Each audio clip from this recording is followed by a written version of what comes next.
என் வாழ்விலே நீ பாராட்டின தயவுக்கெல்லாம் நான் பாத்திரனல்ல. இதுவரையில் நீ தாங்கினதற்கு எவ்வளவும் நான் தகுதியும் இல்லை. என் வாழ்விலே நீ பாராட்டின தயவுக்கெல்லாம் நான் பாத்திரனல்ல. இதுவரையில் நீ தாங்கினதற்கு எவ்வளவும் நான் தகுதியும் இல்லை. மாறாமலே உடனிருந்தி விலகாமலே நடத்தி வந்தி. மாறாமலே உடனிருந்தி விலகாமலே நடத்தி வந்தி. ஆச்சரியமானவரே என் வாழ்வில் அதிசயமானவரே. ஆச்சரியமானவரே என் வாழ்வில் அதிசயமானவரே. எதிர்பார்க்கும் முடிவுகளை என் வாழ்வில் அளிப்பவரே. எதிர்பார்க்கும் முடிவுகளை என் வாழ்வில் அளிப்பவரே. வழியறியா அலைந்த என்னை கண்டீரே உம் கண்களா. வழியறியா அலைந்த என்னை கண்டீரே உம் கண்களா. ஆச்சரியமானவரே என் வாழ்வில் அதிசயமானவரே. ஆச்சரியமானவரே என் வாழ்வில் அதிசயமானவரே. என் வாழ்விலே நீ பாராட்டின தயவுக்கெல்லாம் நான் பாத்திரனல்ல. இதுவரையில் தாங்கினதற்கு எவ்வளவோ நான் தகுதியும் இல்லை. சறுக்களிலோ கண்ணீரிலோ விழுந்திட்ட என் நிலையை. சறுக்களிலோ கண்ணீரிலோ விழுந்திட்ட என் நிலையை. துன்பங்களை கண்ட நாட்களுக்கு சரியாக என்னை மகிழ செய்தி. துன்பங்களை கண்ட நாட்களுக்கு சரியாக என்னை மகிழ செய்தி. ஆச்சரியமானவரே என் வாழ்வில் அதிசயமானவரே.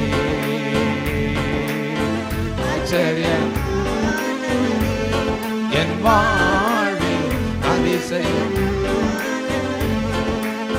சொந்தமான பிள்ளையாக தகப்பனை போல் சுமந்தி. சொந்தமான பிள்ளையாக தகப்பனை போல் சுமந்தி. இமை பொழுதும் என்னை விலகினாலும் இரக்கங்களால் என்னை சேர்த்துக் கொள்வி. இமை பொழுதும் என்னை விலகினாலும் இரக்கங்களால் என்னை சேர்த்துக் கொள்வி. ஆச்சரியமானவரே என் வாழ்வில் அதிசயமானவரே. ஆச்சரியமானவரே என் வாழ்வில் அதிசயமானவரே. என் வாழ்விலே நீ பாராட்டின கிருபைக்கெல்லாம் நான் பாத்திரனல்ல. இதுவரையில் என்னை தாங்கினதற்கு எவ்வளவு நான் தகுதியும் இல்லை. மாறாமலே உடனிருந்தி மறவாமலே நடத்தி வந்தி ஆச்சரியமானவரே என் வாழ்வில் அதிசயமானவரே. இதுவரை எங்களை நடத்தின தேவன், இன்னும் இந்த தேவன் என்னதிக்கும் உள்ள சதா காலம் நம்முடைய தேவன் மரண பரியந்த நடத்துவான்னு சொன்ன வார்த்தையின்படி எங்களை நீ நடத்த வல்லமையுள்ள தேவனாக இருக்கிறதற்காக ஸ்தோத்திரம். எங்களை தாழ்த்துகிறோம். நம்முடைய கிருபை வெளிப்படட்டும் இயேசுவின் மூலம் பிதாவே. ஒரு வேத பகுதியை வாசிப்போம். ரோமர் 12ஆம் அதிகாரம் 12வது வசனம். ரோமர் 12:12.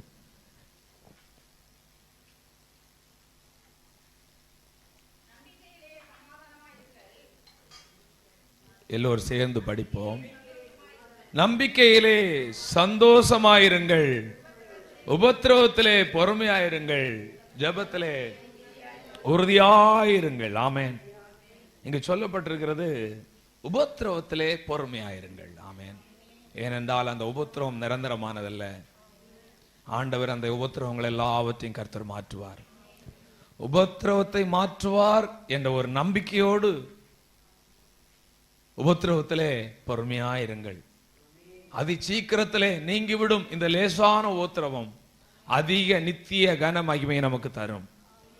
உபத்திரவத்திலே பொறுமையாயிருங்கள். பலவிதமான உபத்திரவத்தோடு நீங்கள் இருக்கலாம், பலவிதமான போராட்டங்களோடு இருக்கலாம், பலவிதமான நெருக்கத்தோடு இருக்கலாம். ஆனால் வசனம் சொல்லுங்க, உபத்திரவத்திலே பொறுமையாயிருங்கள். ஆனால் அதே நேரத்திலே உபத்திரவத்திலே பொறுமையாயிருந்து ஜெபத்திலே உறுதியாயிருங்கள். ஆமென். உபத்திரவத்திலே பொறுமையாயிருங்கள். அந்த உபத்திரவத்தை ஆண்டவர் மாற்ற வேண்டுமானால் நீங்கள் ஜெபத்திலே உறுதியாயிருக்க வேண்டும். தேவ பிள்ளையுடைய வாழ்க்கையிலே ஒரு உறுதியான ஜெப ஜீவியம் அவசியமான ஒன்றாக இருக்கிறது. ஆமென். ரட்சிக்கப்பட்ட தேவ பிள்ளையுடைய வாழ்க்கையிலே ஜெபத்திலே ஒரு உறுதி தன்மை நம்ம வாழ்க்கையிலே அவசியமாக இருக்கிறது என்று பார்க்கிறோம். நம்முடைய ஜீவியத்திலே நம்முடைய குடும்பம் ஆயிருக்கலாம், நம்முடைய ஜீவியம் ஆவிக்குரிய ஜீவியமாயிருக்கலாம், நம்முடைய குடும்பமாயிருக்கலாம், சபையாயிருக்கலாம். என்றைக்கும் அசையாமல் நிலைத்திருக்கும், என்னென்னைக்கும் அசையாமல் நிலைத்திருக்கும் சியோன் பர்வதத்தை போல் இருக்க வேண்டுமானால் நாம் ஜெபத்திலே உறுதியாயிருக்க வேண்டும். நாம் ஜெபத்திலே உறுதியாயிருப்போம் ஆனால் நம்முடைய வாழ்க்கை, ஆவிக்குரிய வாழ்க்கை அசையாமல் உறுதியாயிருக்கும். நம்முடைய குடும்பம் உறுதியாயிருக்கும். நம்முடைய பிள்ளைகளுடைய எதிர்காலம் ஆசீர்வாதமாக இருக்கணும்னா நம்ம ஜெபத்திலே உறுதியாயிருக்க வேண்டும். கர்த்தருடைய நாமத்திற்கு மகிமை உண்டாவதாக. ஜெபத்திலே உறுதியாயிருந்தால் சபை உறுதியாயிருக்கும், குடும்பம் உறுதியாயிருக்கும், தேவ பிள்ளையுடைய வாழ்க்கை உறுதியாயிருக்கும், உங்க பிள்ளையுடைய வாழ்க்கை உறுதியாயிருக்கும், ஆசீர்வாதமாயிருக்கும். ஜெபத்திலே உறுதி இல்லாதவருடைய வாழ்க்கையிலே அந்த நம்பிக்கையை நாம் சொல்ல முடியாது. கர்த்தருடைய நாமத்திற்கு மகிமை உண்டாகட்டும். உங்கள் வாழ்க்கையிலே ஜெபத்தில் எந்த அளவில் நீங்கள் உறுதியாயிருக்கிறீர்கள் என்று தெரியாது. ஆனால் இன்றைக்கு நீ ஒரு தீர்மானம் எடுக்க வேண்டும். ஆமென். உபத்திரவத்திலே பொறுமையாகவும் ஜெபத்திலே நாங்கள் உறுதியாயிருக்க கர்த்தர் எங்களுக்கு கிருபைகளை கர்த்தர் தருவாராக. ஜெபம் என்று சொன்னால் என்ன என்று பார்க்கும் பொழுது, ஜெபம் என்றால் என்ன என்றால் நாம் இயேசுவோடு பேசுவதும் இயேசு நம்மோடு பேசுவதுதான் ஜெபம். யோபு 22:21 அங்கு சொல்லப்பட்டிருக்கிறது, நீர் அவரோட பேசி பழகி சமாதானமாயிரும், அதனாலே உமக்கு நன்மை உண்டாகும். நம்முடைய வாழ்க்கையிலே ஆண்டவரோடு பேசி பழகி சமாதானமாக இருக்க வேண்டும். அப்பொழுது நம்முடைய வாழ்க்கையில நன்மை உண்டாகும். எத்தனை பேருடைய வாழ்க்கையில நீங்க ஆண்டவரோடு பேசுகிறீங்க? எத்தனை பேர் நீங்க ஆண்டவரோடு பழகி கொண்டிருக்கிறீங்க? உங்களுக்கும் ஆண்டவருக்கும் எந்த அளவுல சமாதானம் இருக்கிறது? உங்களை நினைக்கும் போது உங்கள் வாழ்க்கையில ஆண்டவருக்கு சமாதானம் இருக்கிறதா? அல்லேலூயா. அவரோடு சமாதானமாயிருங்கள், அவரோடு ஒப்புரவாயிருங்கள், ஆண்டவரோடு கோபப்படாதிருங்கள். ஆண்டவர் நாம் உடைய வாழ்க்கையில சந்திக்கிற பிரச்சனைகளுக்கு ஆண்டவர் காரணம் அல்ல, நாம் தான் காரணம். ஆண்டவரோடு கோபப்பட்டு நம்ம நீதிமான போல சண்டை போட்டுட்டு இருக்காது. கர்த்தருடைய நாமத்திற்கு மகிமை உண்டாவதாக. ஜெபத்திலே உறுதியாயிருங்கள். நாம் ஆண்டவரோடு பேசுவதும் அவர் நம்மோடு பேசுவதும், அவரோடு பேசி பழகதான் ஆண்டவர் நம்மை தெரிந்து கொண்டார். ஏதேன் தோட்டத்திலே ஆதாமை ஏவாளையும் ஆண்டவர் உண்டாக்கி வைத்த போது ஒவ்வொரு நாளும் அவர்களோடு பழகதான் ஆண்டவருக்கு ஆசை, அவளோடு பேச ஆண்டவருக்கு ஆசை. என்றைக்கு அவர்கள் பாவம் செய்தார்களோ அன்றைக்கு ஆண்டவர் அவர்களோடு பேசுவதையும் பழகுவதையும் நிறுத்தி விட்டார். நம்முடைய வாழ்க்கையிலே நாம் எப்பொழுதும் அவரோடு பேசி பேசி பழக பழகதான் உறவு பெருகும். இப்ப ஊழியக்காரரா இந்த சபையில ஆண்டவர் என்னை நியமித்திருக்கிறார். ஆனால் சில விசுவாசிகள் தான் நன்றாக பேசி நல்ல பழகுவார்கள். கவனிக்கணும், சில விசுவாசிகள் தான் நன்றாக பேசி நல்லா என்ன பண்ணுவார்கள், பழகுவார்கள், போன் பண்ணி வந்து எடுத்து. அப்போ என்ன பண்ணுகிறது, உறவு வலுப்பெறுகிறது. பல வருஷ விசுவாசிகளும் பேசாம உம்முன்னு இருந்தா என்ன ஆகாது, உறவு ஒரு நாள் என்ன ஆகாது. இப்போ ஒரு நபர் பேச வரும்போது இன்னொரு நபர் என்ன பண்ணணும், இவர் நம்மள்கிட்ட பேச வர்றாருன்னு தெரிஞ்சா என்ன பண்ணணும், அந்த நபர் என்ன பண்ணணும், கிட்ட வரணும். இது விலகி விலகி போனா ஒரு நாளும் உறவு என்ன ஆகாது. அவருக்கு நமக்கும் இருக்கக்கூடியதான உறவு விரிசல் இருப்பது போல நமக்கு ஒரு ஃப்ரெண்ட்ஷிப்பா மாற முடியாது. கரங்களை உயர்த்தி ஆண்டவரை துதிங்க. எத்தனை பேர் நான் சொல்ற புரியுது?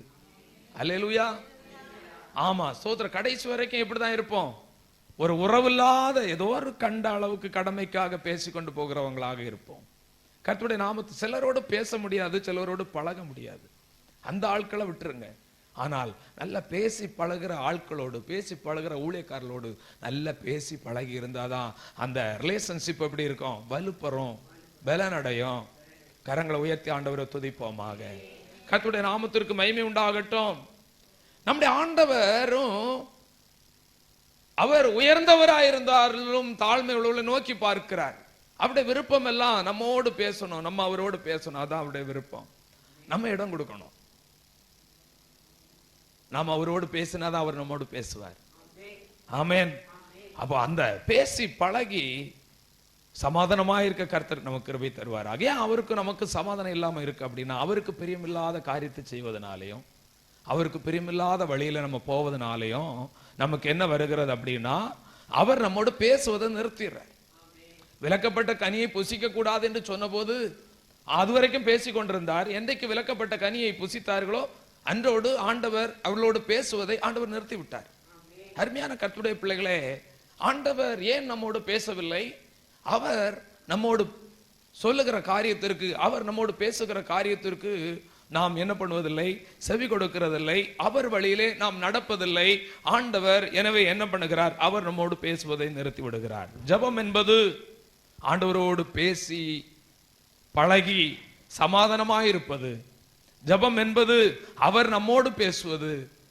ஜெபம் என்பது நாம் அவரோடு பேசுவது. அதைதான் ஆண்டவர் நம்மிடத்திலே அவர் எதிர்பார்க்கிறார். அதைதான் ஆண்டவர் விரும்புகிறார். இந்த ஐக்கிய குறைவை பிசாசு கொண்டு வருவான். ஆண்டவருக்கும் நமக்கு இருக்கக்கூடியதான ஐக்கியத்திலே விரிசலை பிசாசு உண்டாக்குவான். ஆனால் 1 கொரிந்தியர் 1:9 நீங்கள் படித்து பார்க்கும்போது, நீங்கள் ஆண்டவரோடு ஐக்கியமாயிருக்கும்படி ஆண்டவர் உங்களை அழைத்திருக்கிறார் என்று சொல்லப்பட்டிருக்கிறது. தேவ பிள்ளைகள் கவனிக்கணும். ஆண்டவர் நம்ம எதற்காக தெரிந்து கொண்டார்?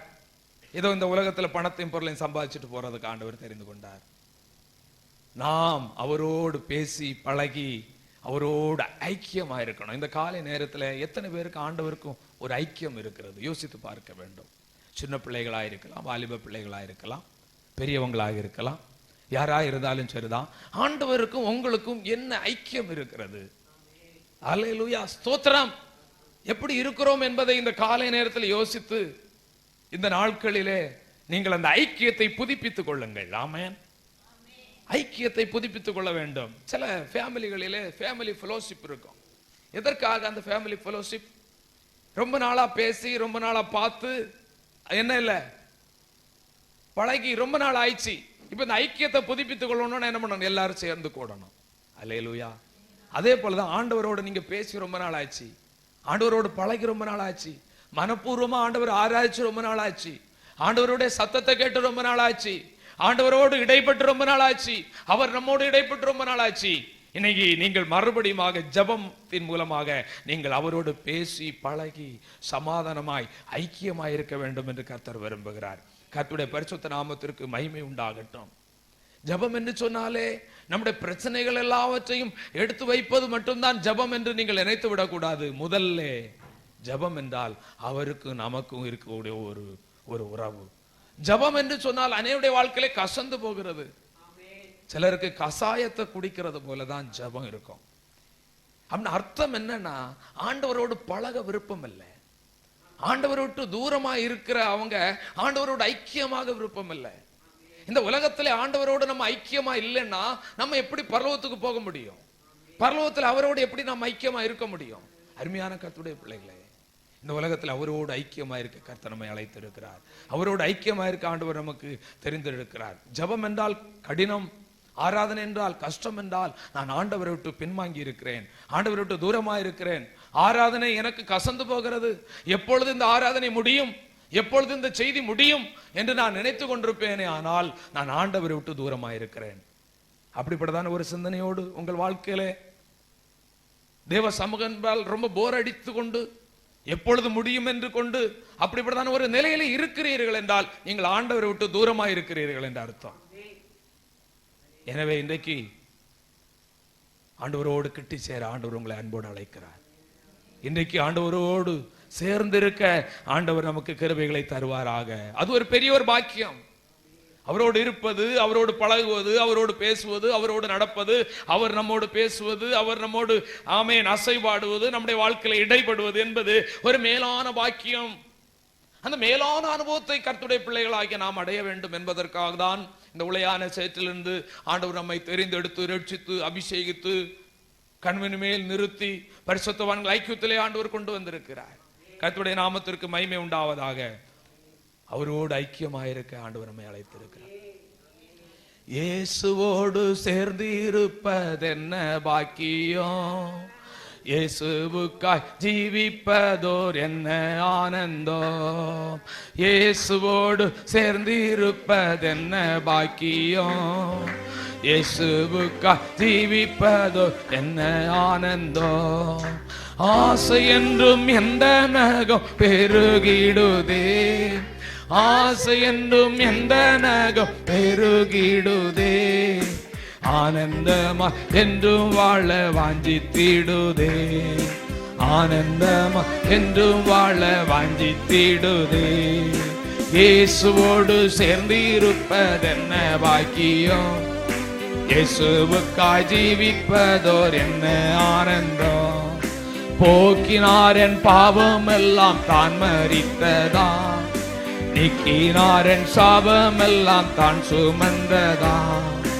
என்னவே உம் சிநேகமுள்ளில் பெருகிடுதே, என்னவே உம் சிநேகமுள்ளில் பெருகிடுதே, மன்னவாவும் கூட வாழ என்று கூடுமோ, மன்னவாவும் கூட வாழ என்று கூடுமோ, இயேசுவோடு சேர்ந்து இருப்பதென்ன பாக்கியம், இயேசுவுக்காய் ஜீவிப்பதோர் என்ன ஆனந்தம், இயேசுவோடு சேர்ந்து இருப்பதென்ன பாக்கியம், இயேசுவுக்காய் ஜீவிப்பது என்ன ஆனந்தம். அல்லேலூயா. இரண்டாவதாக ஜெபம் என்று சொன்னால் தானியேல் 9:3 அவரை தேடுவது. ஆமென். ஜெபத்தினாலும் விண்ணப்பத்தினாலும் அவரை தேடுவது. இந்த உலகத்திலே அவரை தேடாமலே வாழ்ந்து கொண்டிருக்கிறோம். ஆண்டவரை தேடுவதே இல்லை. ஆனால் ஒரு ஸ்பெஷல் நாட்களிலே சில நாட்களை நாம் நியமிக்க வேண்டும், சில நாட்களை நாம் திட்டமிட வேண்டும். இவ்வளவு நாட்கள் இந்த உலகத்திலே ஓடிக்கொண்டே இருக்கிறேன், ஆண்டவரை நான் தேடாமல் ஓடிக்கொண்டே இருக்கிறேன், அவரை தேடவில்லை, அதனால அவரும் எனக்கு வெளிப்படல, ஆண்டவருக்கு எனக்கு ரொம்ப தூரம் இருக்கு. இப்ப நம்ம என்ன பண்ணணும்னா சில நாட்களை நியமிக்கணும். அதனால்தான் இந்த நாட்களிலே சபையிலே சில நாட்களை, ஜெப நாட்களை நாம் நியமித்திருக்கிறோம். கர்த்தருடைய நாமத்திற்கு மகிமை உண்டாகட்டும். தானியேல் 9:3 பார்க்கும்போது பாருங்கள், அவரை தேடுகிற ஒரு அனுபவம். ஆமென். ஜெபத்தினாலும் விண்ணப்பத்தினாலும் ஆண்டவரை நாம் தேட வேண்டும். மத்தேயு 7:7 சொல்லப்பட்டிருக்கிறது, தேடுகிறவர்கள் கண்டடைவார்கள் என்று சொல்லப்பட்டிருக்கிறது. 2 நாளாகவும் 15:2 சொல்லப்பட்டிருக்கிறது, தேடினால் தென்படுவார். ஆமென். தேடினால் தென்படுவார். உபாகமம் 4:29 சொல்லப்படுகிறது, முழு இருதயத்தோடும் முழு மனதோடும் அவரை தேடினால் தேடுகையில் கண்டடைவீர்கள். கர்த்தரை கண்டடையத்தக்க சமயத்தில் அவரை தேடுங்கள், அவரை தேடுகையில் நீங்கள் கண்டடைவீர்கள். ஆமென். அப்ப கர்த்தரை தேடுகிற நம்முடைய வாழ்க்கை எப்படி தேடுகிறோம்? முழு இருதயத்தோடு தேட வேண்டும், முழு ஆத்மாவோடு தேட வேண்டும். சபைக்கு நாம் எதற்கு வருகிறோம்? அல்லேலூயா. பிரசங்கத்தை கேட்கவா? பிரசங்கம் நல்லா இருக்குன்னு சொல்லவா? ஆமென். வேற எதையாலும் என்ன நடக்குன்னு பார்த்துட்டு போறதுக்கா? அப்படி அல்ல. சபையிலே நாம் எதற்கு வருகிறோம்? கர்த்தரை தேடுவதற்கு வருகிறோம். கர்த்தருடைய நாமத்திற்கு மகிமை உண்டாகட்டும். கர்த்தரை தேடுகிற ஒரு வாஞ்சை நம்ம வாழ்க்கையில் இருக்குமே, ஆனால் முழு இருதயத்தோடு நாம் தேடுவோம். முழு இருதயத்தோடு தேடும் போதுதான் கண்டடைய முடியும். இல்லை என்றால் வரலாம், ஆனால் கண்டடைய முடியாது, கர்த்தரை காண முடியாது, கர்த்தரை தரிசிக்க முடியாது, கர்த்தருடைய சத்தத்தை கேட்க முடியாது. கர்த்தருடைய நாமத்திற்கு மகிமை உண்டாவதாக. கர்த்தர் பெரிய காரியங்களை ஆண்டவர் செய்வாராக. முழு இருதயத்தோடு தேடுகிற ஒரு அனுபவம் நம்ம வாழ்க்கையில உண்டாகணும். நான் ரட்சிக்கப்பட்ட ஆரம்ப நாட்களிலே அது நான் செய்கிறது தவறா சரியா என்று எனக்கு தெரியாது, ஆனால் ஆண்டவரை பார்க்க ஆசை, ஆண்டவரை பார்க்க ஆசை. ஊர்ல நாங்க ஒரு தேக்க மரம், ஒரு தோட்டம் இருந்துச்சு, ஒரு 25 சென்ட்ல. இப்ப இல்ல, அதெல்லாம் வித்துட்டாங்க. அந்த நாட்களில அதுல அந்த செடிகளுக்கு தண்ணீர் விட எங்களை அனுப்புவாங்க.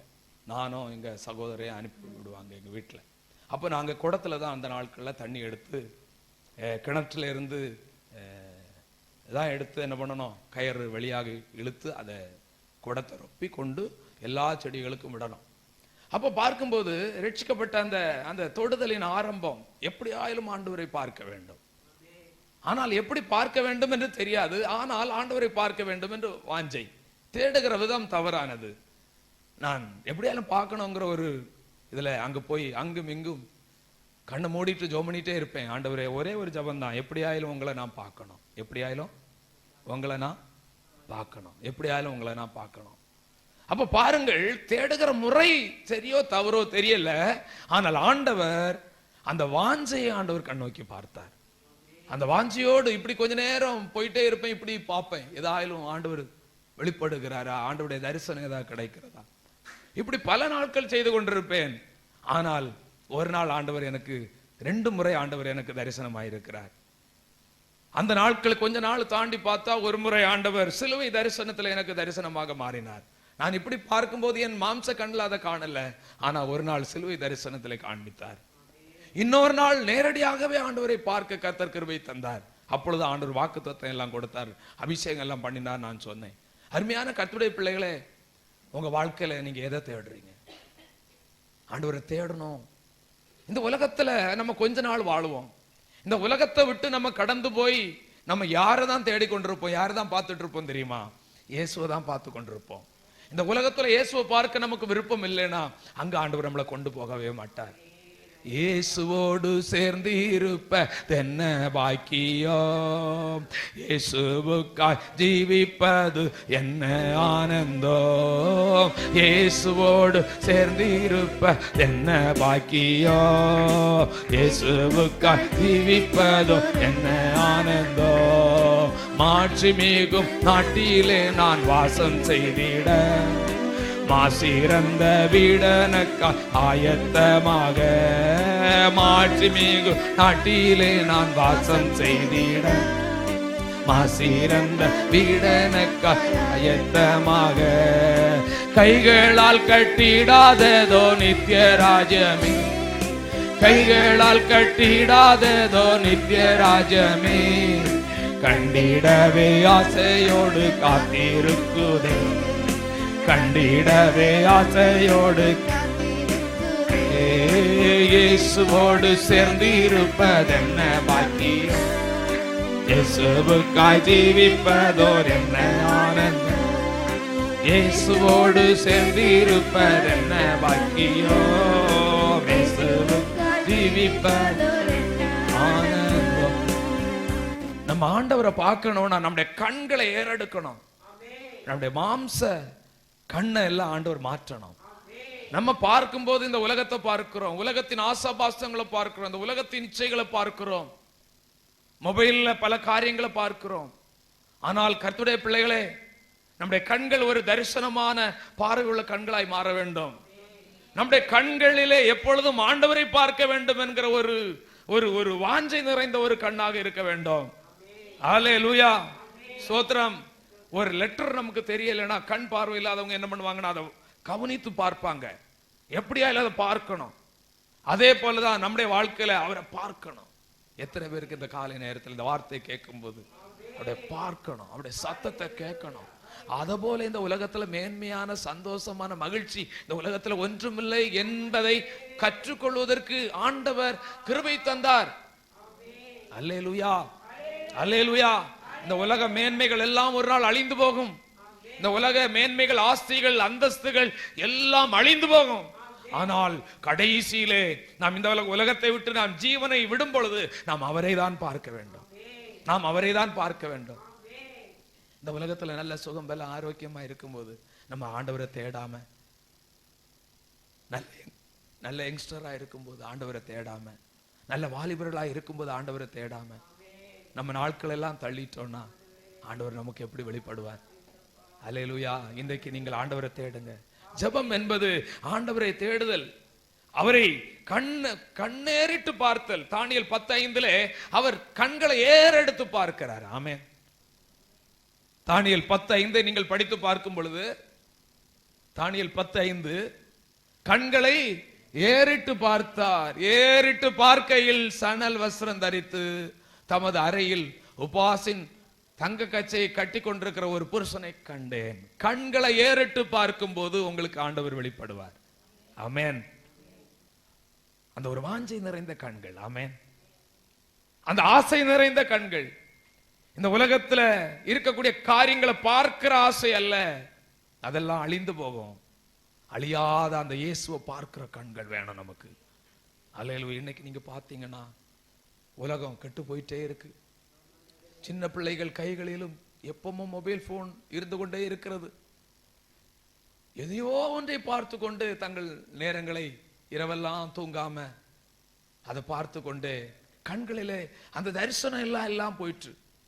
அந்த தரிசனம் எல்லாம் மற்ற போயிற்று. இந்த கண்கள் முழுவதும் எதுல நிரம்பி இருக்கு தெரியுமா? கவனிக்கிறீங்களா? இந்த கண்ணெல்லாம் எதுல நிரம்பி இருக்கு? சினிமாயிலையும் மற்ற எதையாயிலும் ஒன்று பார்ப்பதிலும். ஆண்டவரை பார்க்கணுங்கிற அந்த கண்ணுக்கு ஒரு வாஞ்சை இருந்தனா நம்ம தேவ சமூகத்துல உட்கார்ந்து முழங்கால் படிக்கிட்டு இல்ல வேதத்தை படித்தோ ஜெபம் பண்ணிட்டே இருப்போம். அவரை பார்க்கணும். அல்லேலூயா. உம்மை நாங்கள் பார்க்கணும். எத்தனை பேர் விரும்புகிறீங்க? தானா வரணும். வாஞ்ச தாகம் தானா வரணும். கர்த்தருடைய நாமத்திற்கு மகிமை உண்டாவதாக. தானியேல் 10:2 நீங்கள் படித்து பார்க்கும்போது 21 நாட்கள் ஜெபிக்க தீர்மானிக்கிறார். ஆமென்.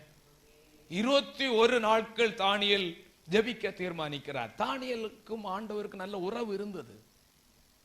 சிலர் சொல்லுவாங்க, நான் ஏன் வந்துட்டு என்னை சுத்திகரித்துக் கொள்ளணும், நான் ஏன் ஜெபம் பண்ண வரணும், எனக்கு ஆண்டவருக்கு ரொம்ப உறவு தான் இருக்கு அப்படின்னு சொல்லுவாங்க. அவங்க ஒரு நாள் வஞ்சிக்கப்பட்டு போவாங்க. ஒரு நாள் ஆண்டவரை விட்டு ஜெபிக்காதவங்க ஒரு நாள் ஆண்டவரை விட்டு பின்வாங்கி போவாங்க. அப்படியே வாழ்க்கையில பின்மாற்றம் வரும். பாருங்கள், இவன் நல்ல ஜெபிக்கிற நபர் தான். ஆனால் ஸ்பெஷலா ஆண்டவரை தேடணும். ஸ்பெஷலா ஆண்டவருடைய முகத்தை பார்த்து சில விண்ணப்பத்தை வைக்கணும். சில காரியத்தை ஆண்டவர்கிட்ட சொல்லணும். ஸ்பெஷலா சில நாட்களை நியமித்து இந்த நாட்களிலே தங்கள் வாழ்க்கையுடைய பிரச்சனைகள், போராட்டத்தை, நெருக்கங்களை ஆண்டவருக்கு சொல்லணும் என்று ஒரு ஸ்பெஷல் நாட்களை நியமிக்கிறார். நம்முடைய வாழ்க்கையிலும் அப்படித்தான் இருக்க வேண்டும். சில நாட்களை நியமிக்க வேண்டும். நல்ல தீர்மானம் எடுக்கிறான். இன்றைக்கும் இந்த வார்த்தையை கேட்டுக்கொண்டிருக்கிற தேவ பிள்ளைகள் ஒரு நல்ல தீர்மானம் எடுக்கணும். ஆமென். என்ன தீர்மானம்? நல்ல தீர்மானம் சொல்லுங்க. நல்ல தீர்மானம். நான் இங்க பேசிட்டு இருக்கும்போதே நீங்க சில தீர்மானம் எடுப்பீங்க.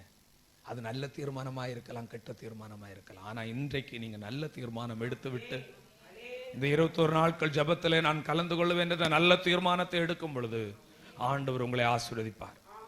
இந்த 21 நாள் ஜெபிக்க வேண்டும் என்று நல்ல தீர்மானம் எடுத்த தானியேலின் ஜெபத்தை ஆண்டவர் கேட்டார். தானியேல் 10:12 தானியேல் 10:12 சொல்லப்படுகிறது, தானியேலே உன்னை உன்னுடைய தேவனுக்கு முன்பாக சிறுமைப்படுத்துகிறதற்கு உன் மனதை செலுத்தின முதல் நாள் துவங்கி உன் ஜெபம் கேட்கப்பட்டது.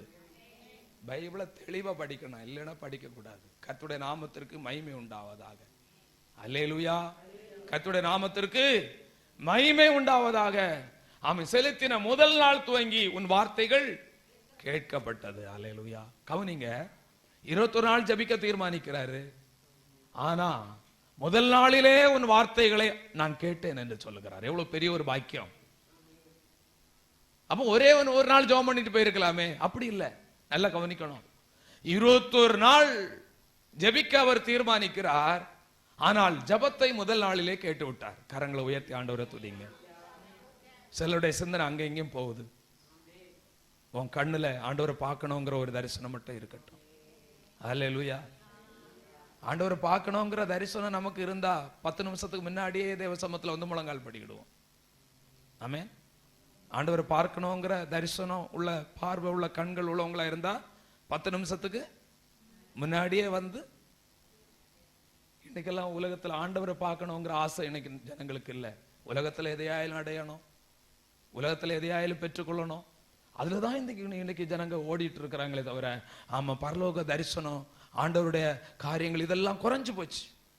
பிரசங்க கேட்டுட்டு இருக்கும் போதே தூக்கம் வரும், பின்மாற்றத்தின் ஆவி. அல்லேலூயா. ஆமா, கட்டில் போட்டு தூங்கினா கூட வீட்டுல தூக்கம் வராது. பிரசங்க கேட்கும் போதே என்ன வரும்? என்ன ஆவி அதை கிரியை செய்து? தூக்க ஆவி. கர்த்தருடைய நாமத்திற்கு மகிமை உண்டாகட்டும். தூக்கம் வந்தா என்ன பண்ணணும்? ஏசி, நல்ல ஏசியும் வேற போட்டிருக்கா, கொஞ்சம் அப்படியே கொஞ்சம் போவோம். ஏன்? ஆண்டவரை விட்டு எங்க இருக்கோம்? தூரமா இருக்கும். கர்த்தருடைய நாமத்திற்கு மகிமை உண்டாகட்டும். ஜெபம் கேட்கப்பட்டது. முதல் நாளிலே ஜெபம் கேட்கப்பட்டது. காரணம் என்ன? ஆண்டவர் முதல் நாளிலே அவனுடைய ஜெபத்தை கேட்க காரணம் என்ன என்று பார்க்கும்போது, சிறுமைப்படுத்தின முதல் நாளிலே உன் ஜெபம் கேட்கப்பட்டது. ஆமென். சிறுமைப்படுத்த உன் மனதை செலுத்தின. அப்ப மனதுதான் காரணம். சிறுமைப்படுத்த உன் மனதை செலுத்தின முதல் நாளிலே கர்த்தருடைய வார்த்தை வந்தது, உன்னுடைய ஜெபம் கேட்கப்பட்டது. நம்முடைய வாழ்க்கையில அவருடைய ஜெபம் கேட்கப்பட காரணம் என்னங்கிற சில காரியத்தை குறித்து பார்க்க போறோம். தன்னை சிறுமைப்படுத்துகிற மனது அவனுக்குள்ளாக இருந்தது. ஆமென். அப்ப எல்லாத்துக்கும் எதான் காரணம்? மனசுதான் காரணம். நான் சொல்லிட்டு இருக்கும் போது இந்த நாள் வரணும், இந்த நாள் வரக்கூடாது, இப்பவுமே என்ன பண்ணிடுவோம்? உங்க பிளான் எல்லாம் எங்க ஆயிரும். மனதில் என்ன பண்ணிடும்? இந்த மனதை நீங்க கண்ட்ரோல் பண்ணணும். இந்த மனது உங்களை கண்ட்ரோல் பண்ணக்கூடாது. மாம்சம் கண்ட்ரோல் பண்ணக்கூடாது. மாம்சத்தை என்னைக்கு நம்ம ஜெயிக்கிறோமோ அன்னைக்கு தான் ஜெயம். மாம்சம் நம்ம ஜெயிக்க கூடாது, மனது நம்மளை ஜெயிக்க கூடாது. மனது மூளைய நம்ம சொல்றதா இந்த மூளை கேட்கணும். மூளை சொல்றது நம்ம கேட்க கூடாது. மூளை அறிவுங்கிறது எப்பவுமே விஞ்ஞான அறிவு. ஆமென், ஆமென். அந்த விஞ்ஞான அறிவினால நம்ம வாழ்க்கையில ஒரு பிரயோஜனம் இல்லைங்க. ஆமென். மூளை அறிவினால நம்ம வாழ்க்கையில, ஆவிக்குரிய வாழ்க்கையில ஒரு பிரயோஜனம் இல்லை. வேணாம் சயின்டிஸ்ட் ஆகலாம். கர்த்தருடைய நாமத்துக்கு மகிமை உண்டாகட்டும். கர்த்தர் நல்லவர். ஆனால் ஆவிக்குரிய ஞானம் நம்ம வாழ்க்கையில் அவசியமான ஒன்றாக இருக்கிறது. அவர்கள் தான் ஆவிக்குரிய ஞானிகளாக மாற முடியும். ஆமென். அவர்கள் தான் ஆவிக்குரியவர்களாக இருக்க முடியும். கர்த்தருடைய நாமத்திற்கு தன் மனதை செலுத்தின முதல் நாளிலே சிறுமைப்படுத்தும் மனது இன்னைக்கு வேண்டும். உபவாச ஜெபம் என்றால் நம்மை சிறுமைப்படுத்தி ஜெபிக்கிற ஒரு மனது. தன்னை சிறுமைப்படுத்தினான். தானியேல் 10:3 நீங்கள் படித்து பார்க்கும் பொழுது, தானியேல் 10:3, அந்த 3 வாரங்களாகிய நிறைவேற மட்டும் என்ன, எப்படி தன்னை சிறுமைப்படுத்துகிறான்? ருசிகரமான அப்பத்தை நான் புசிக்கவும் இல்லை, இறைச்சியும் திராட்சை ரசமும் என் வாய்க்குள் போகவும் இல்லை, நான் பரிமள தைலம் பூசிக்கொள்ளவும் இல்லை. ஆமென். ருசியான சாப்பாடு சாப்பிட மாட்டேன், திராட்சை ரசம் குடிக்க மாட்டேன், நல்ல இறைச்சியெல்லாம் என்ன பண்ண மாட்டேன், சாப்பிட மாட்டேன். நம்ம இன்னைக்கு லெந்த நாட்கள் ஜெபம் வைக்கல. கவனிங்க, பாரம்பரியத்துக்கு நேராக இன்னைக்கு போயிட்டு இருக்கு சபைகள். இந்த நாட்களிலே நாம் இந்த ஜெபத்தை நியமித்து இருக்கிறோம், அவ்வளவுதான். ஆமென். அதுல புசிப்பதும் குடிப்பதையும் நாம் முக்கியப்படுத்தவில்லை, ஜெபத்தை முக்கியப்படுத்துகிறோம். ஆமென். சிலர் புசித்தாலும் குடித்தாலும் அது அவரவருடைய பாடு, அது அவரவரை பொறுத்து. புசிக்கிறவங்க புசிக்காதவங்களை பார்த்து குறை சொல்லக்கூடாது. புசிக்கிறவங்க புசிக்காதவங்களை பார்த்து குறை சொல்லக்கூடாது. இது அவருடைய நியமம். ஆனால் இவன் தன்னை சிறுமைப்படுத்த இவன் இப்படியாக ஒரு வரையறையை தனக்குள்ளாக வைத்துக் கொண்டான். 3 வாரங்களிலே ருசிகரமான அப்பத்தை புசிக்க மாட்டேன், இறைச்சியும் திராட்சை ரசமும் வாய்க்குள்ளே போகாது, பரிமள தைலம் பூசிக்கொள்ள மாட்டேன். அப்படிப்பட்டதான ஒரு நல்ல தீர்மானம் எடுக்கிறவனாக அவன் இருந்தான். அதுதான் தன்னை சிறுமைப்படுத்துவது. எல்லாம் இருக்கிறது, ஆனால் நான் என்ன பண்ணுகிறேன், கர்த்தருக்கு முன்பாக நான் என்னை கொஞ்சம் சிறுமைப்படுத்துகிறேன். சிறுமைப்படுத்துகிற மனசு நம்ம வாழ்க்கையில வேணும். கர்த்தருக்கு முன்பாக தாழ்த்துகிற மனசு நம்ம வாழ்க்கையில அவசியமாக ஒன்றாக இருக்கிறது. சிறுமைப்படுத்தினான். ஒரு ஆயக்காரன் என்ன பண்ணான், தன்னை சிறுமைப்படுத்தினான். ஆண்டவரே, பாவியாக என் மேல் கிருபையாயிரும், நான் பாவம் செய்தேன் என்று அறிக்கை பண்ணுகிறேன். நானும் என் தகப்பன் வீட்டாரும் பாவம் செய்தோம் என்று தங்களை சிறுமைப்படுத்துகிற ஒரு ஆவி நமக்கு தேவையாக இருக்கிற மனது தேவை. அல்லேலூயா. சிலர் சொல்லிட்டே இருப்பாங்க, நான் ரொம்ப பெர்ஃபெக்ட், நான் எந்த பாவம் செய்யல. ஆனா தங்களை ஒரு நாள் கூட தேவ சமூகத்தில் என்ன பண்ண மாட்டாங்க, சிறுமைப்படுத்தவே மாட்டாங்க. அப்போ நீ பாவம் செய்யல உண்மைதான், ஆனா உனக்குள்ள என்ன இருக்குது, பெருமை இருக்கிறது. பெருமைதான் பெரிய பாவம். பெருமைதான் பெரிய பாவம். நீ வேற பாவம் செய்யல, எல்லா பாவத்தோட மேலான பாவம் பெருமை. நான் தேவன் பெருமை உள்ளவனுக்கு தேவன் எதிர்த்து நிற்கிறார். எந்த ஒரு தேவ பிள்ளை தேவ சமூகத்திலே தன்னை சிறுமைப்படுத்தாமல், சில நாட்கள் நியமித்து துக்கிக்காமல், சில நேரம் அழுது கண்ணீர் வடித்து கதறி மன்றாடி அவனுடைய இரக்கத்தை தேடாமல் இருக்கிறார்களோ, அவருடைய வாழ்க்கையில பெருமை இருக்கிறது. நான் செய்கிறதெல்லாம் வாய்க்கிறது, எனக்கு எந்த ஒரு எதிரியும் இல்லை என்று நினைத்துக் கொண்டிருப்பார்கள். அருமையான கர்த்தருடைய பிள்ளைகளே, நாம் அப்படி அல்ல. இந்த தானியேல் நல்ல ஞானி, ஞானம் நிறைந்தவன், வெளிப்பாடு நிறைந்தவன், தீர்க்கதரிசி. அவன் தன்னை தாழ்த்தி துக்கிக்கிறான் சில நாட்கள். ஆமென். நம்முடைய வாழ்க்கையில கூட இந்த ஜப நாட்களில ஒருவேளை ஜபத்தை, ஒருவேளை உணவை என்ன பண்ணல, நீங்க ஒதுக்கலாம். இல்ல 2 வேளை உணவு ஒதுக்கலாம். சிலர் நான்வெஜ் எடுக்காம இருப்பாங்க. நீங்க இந்த நாட்களில சிலர் 2 நாட்கள் அப்படி ஏமிக்கிறாங்க. ஆனா நம்ம அவங்கள எல்லாம் நம்ம குறை சொல்லக்கூடாது இந்த காரியத்துல. ஆமென். அவங்க பக்தி அவரவருக்கு, நம்ம எப்படி இருக்கிறோம் அதான் நம்ம பார்க்கணும். அவங்க 2 நாட்கள் நியமித்தா அது அவங்க அப்படி போட்டோம். எப்படியாலும் அதை கர்த்தருக்கா எதை செய்தாலும் கர்த்தருக்கு செஞ்சுட்டு போட்டோம். அதை பற்றி நம்ம குற்றம் கண்டுபிடிச்சிட்டு நீ சாப்பிடு, அதை வெளியில சொல்லாத. அதை நீ பெருசா நீ மேன்மைப்படுத்திட்டு இருக்காத. மற்றவங்களை என்ன பண்ற, கஞ்சி சாப்பிடுறது அவங்க விசுவாசம், உபவாசம் இருக்கிறது அவங்க விசுவாசம். அதை பற்றி நம்ம குறை சொல்ல வேண்டிய அவசியம் நமக்கு வேலை இல்லை.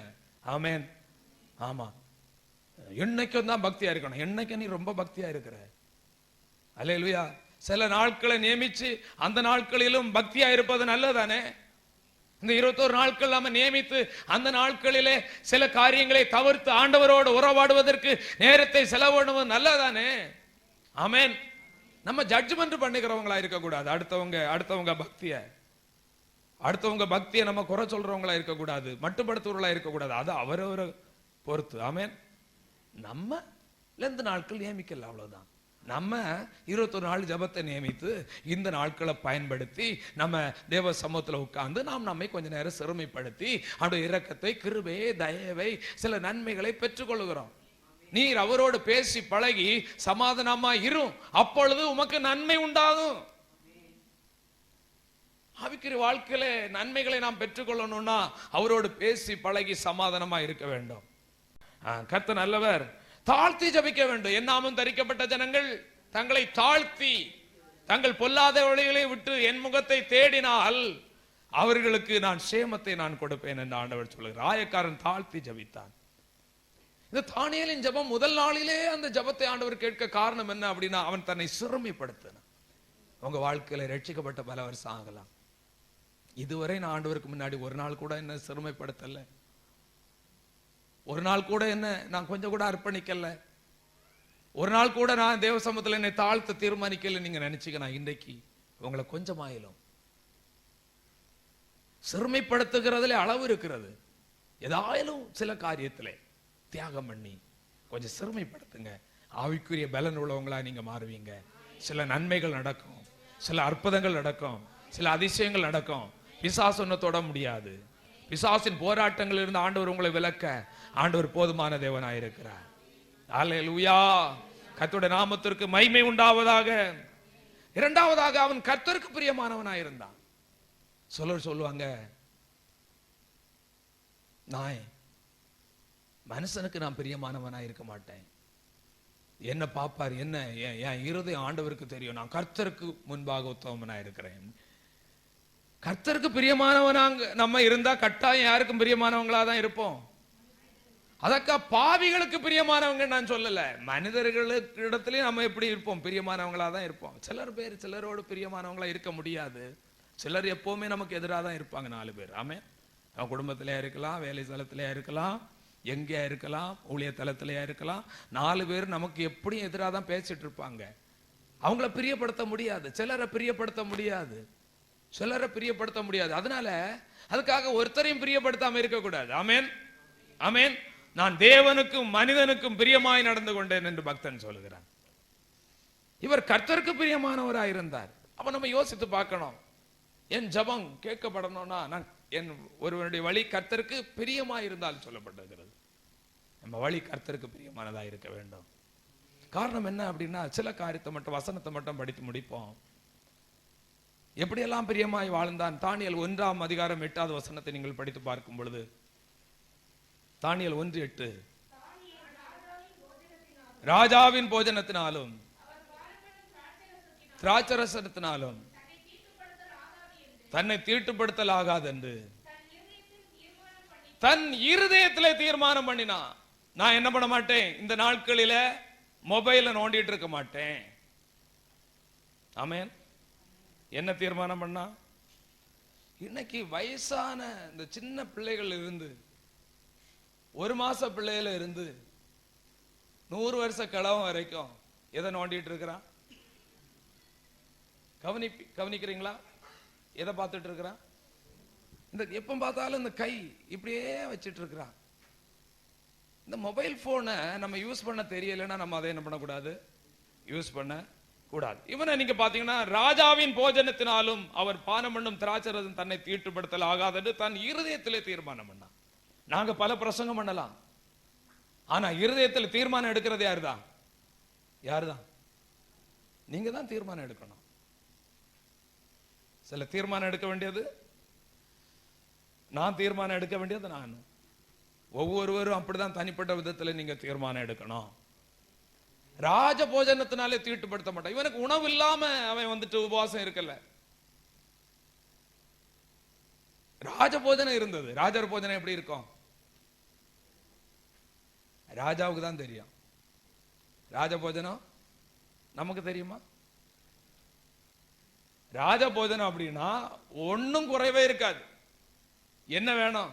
வெஜ் வேணுமா, நான்வெஜ் வேணுமா, என்ன வெரைட்டிஸ் வேணும்? ஆமென். காடை வேணுமா, கவுதாரி வேணுமா, எல்லாம் இருக்கும். ஆமென். வெஜ்ஜம் இருக்கும். தேவைப்படுறவங்க எது வேணும் சாப்பிடலாம். அதான் ராஜ போஜனம். திராட்சை ரசம் இருக்குது. பாருங்கள், இந்த ஜெப நாட்களிலே எல்லாம் நமக்கு முன்னாடி எல்லாம் கொஞ்சம் பிரியாணி எல்லாம் நிறைய கொண்டு வச்சிட்டு, நீ உபவாசம் பண்ணி ஜோம் பண்ணோம்னா என்ன சொல்லுவோம்னா, இன்னைக்கு இதெல்லாம் சாப்பிட்டு முடிச்சிடுறேன், இன்னைக்கு ஒரு நாள் என்ன விட்டுருங்க, இன்னைக்கு என்ன வந்திருக்கு, பிரியாணி வந்திருக்கு, இதெல்லாம் சாப்பிட்டு முடிச்சிட்டு நாளைக்கு என்ன பண்றேன், உபவாசம் பண்றேன். இவன் என்ன சொல்றான்னா, ராஜ போஜனத்தினால தீட்டுப்பட மாட்டேன். ஏன்னா அந்த போதனை எல்லாம் எனக்கு முக்கியமானதல்ல. ஆமென், அல்லேலூயா. ஒருத்தரை கேட்டோம், நீங்க எத்தனை நேரம் சாப்பிடுறீங்க? ஊழியம் செய்கிறவர் தான்.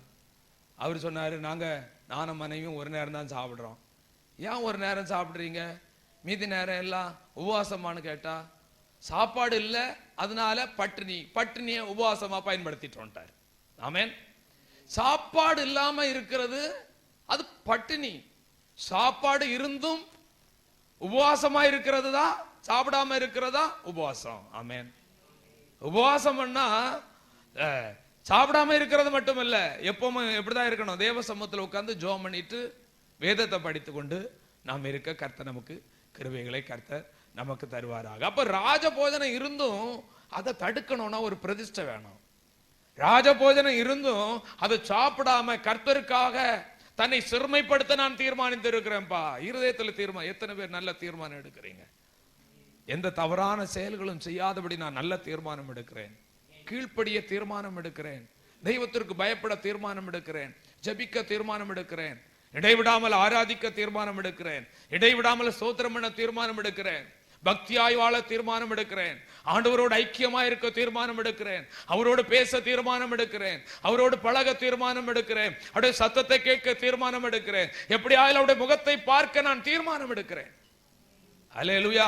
ஒரு வருடத்துக்கு ஒரு முறையால் வேதத்தை படித்து முடிக்க தீர்மானம் எடுக்கிறேன். நீங்க நல்ல தீர்மானங்களை அவன் தான் எடுத்தான், அவர் எடுத்தான்.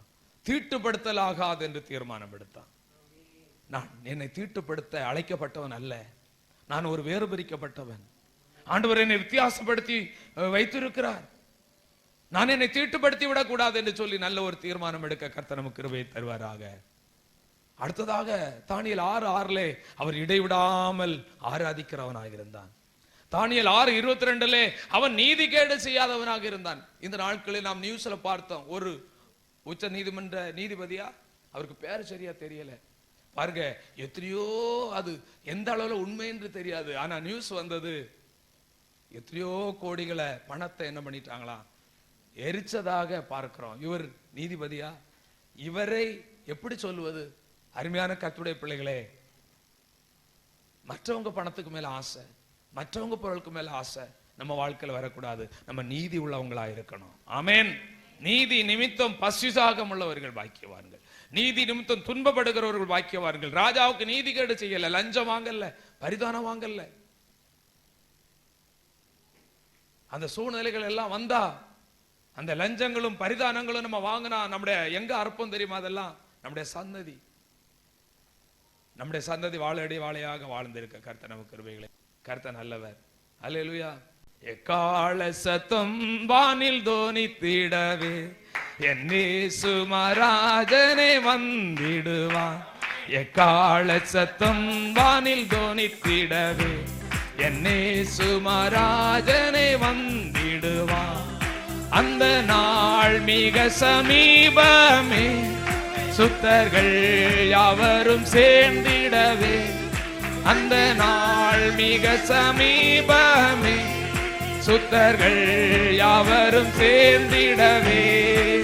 தேவைய காலம் வானில் முழங்க தேவாதி சந்திப்போமே. தேவைய காலம் வானில் முழங்க தேவாதி எக்கால சத்தம் வானில் தோனித்திட என் இயேசு மகாராஜனே. எக்கால சத்தம் எல்லோரும் எழுந்து நின்று என் இயேசு கண்ணிமை நேரத்தில் மாறிடுவோம், விண்ணிலே யாவரும் சேர்ந்திடுவோம். கண்ணிமை நேரத்தில் விண்ணிலே யாவரும், கண்ணி கவலை அங்கே இல்லை, கேட்டதான் சமவார். கண்ணி கவலை அங்கே கேட்டதாமே வெளிச்சமா. எக்கால சத்தம் வானில் தோனித்திடவே எக்கால சத்தம் வானில் என்னே சுமார்